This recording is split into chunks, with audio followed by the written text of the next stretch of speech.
Alors, donc aujourd'hui, on va commencer par une recette de banana bread, donc version un petit peu allégée, elle-ci. Donc nous, on va retirer en fait tout ce qui est matière grasse et sucre, parce que bon, bah, la banane, ça a quand même un pouvoir sucrant assez important. Moi, ce que je vous conseille, c'est de le prendre en collation, ça évite de prendre des gâteaux un petit peu industriels, et là, c'est bien meilleur pour la santé, et vous savez ce qu'il y a dedans. C'est parti! Alors, donc on va avoir besoin d'un sachet de levure chimique, donc ça fait à peu près 11 grammes. De 140 g de farine, moi j'ai pris de la farine de blé, mais vous pouvez prendre de la farine de châtaigne, de riz, de coco. Ensuite je vais avoir besoin de 2 œufs, de 70 g de chocolat que j'ai coupé en morceaux, donc c'est du 80% cacao, et de 60 g de poudre d'amande. Et donc du coup il nous faudra l'ingrédient principal, les bananes. Donc là moi j'ai pris 4 bananes parce que c'est des petites, si jamais vous avez des grosses bananes, 3 suffisent amplement. Alors donc là j'ai coupé mes bananes, j'ai approximativement 400 g de bananes. Et donc là tout simplement on va prendre une fourchette et on va venir écraser nos bananes pour avoir une purée de bananes. Donc voilà, donc ça doit avoir cet aspect là, un peu purée, bon forcément il reste quand même des petits morceaux, mais c'est pas grave, à force de mélanger ça va, ils vont se réduire. Et puis ça sera que meilleur en dégustant. Je vais rajouter donc mes 2 œufs directement dedans, hop. Et donc on va venir mélanger pour que ça soit vraiment bien mélangé. On va prendre un fouet, ma levure chimique, pareil, on va bien mélanger. Ensuite, je vais ajouter ma poudre d'amande.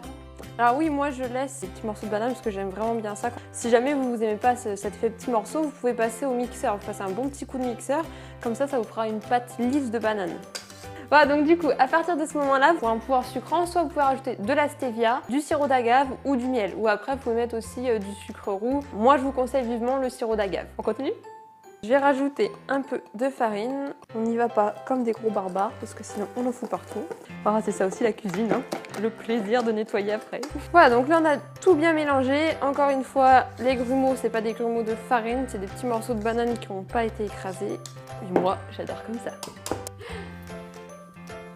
Ouais. Alors donc là on va passer au chocolat. Moi j'ai pris du 80% cacao parce que c'est moins sucré que les chocolats tablettes style Nestlé à 50% de cacao. Il y a moins de sucre et c'est meilleur. Alors au préalable, moi j'ai déjà un petit peu graissé mon moule. Je l'ai graissé avec de l'huile de coco. J'ai mis un petit peu de farine pour tamiser pour pas que ça colle au four.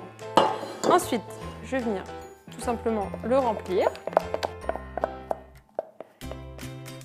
J'ai préchauffé mon four à 180 degrés et maintenant je vais tout simplement l'enfourner pendant 30 minutes. Alors donc on se retrouve 40 minutes plus tard parce que du coup je les ai laissés 10 minutes en plus pour qu'ils soient bien cuits. J'ai planté l'âme dedans.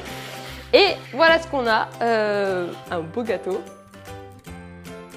Donc voilà, c'est tout bon, vous le laissez refroidir, il n'y a plus qu'à couper. Moi ce que j'aime bien faire, c'est que je me le coupe déjà en plusieurs parts que je mets dans l'aluminium. Comme ça j'en ai pour une petite collation sur 2 ou 3 jours, pas pour moi toute seule, hein. On est plusieurs à manger dessus. Si jamais la vidéo vous a plu et que vous aimeriez en voir d'autres, n'hésitez pas à mettre un petit commentaire et puis à mettre un petit pouce bleu. Salut!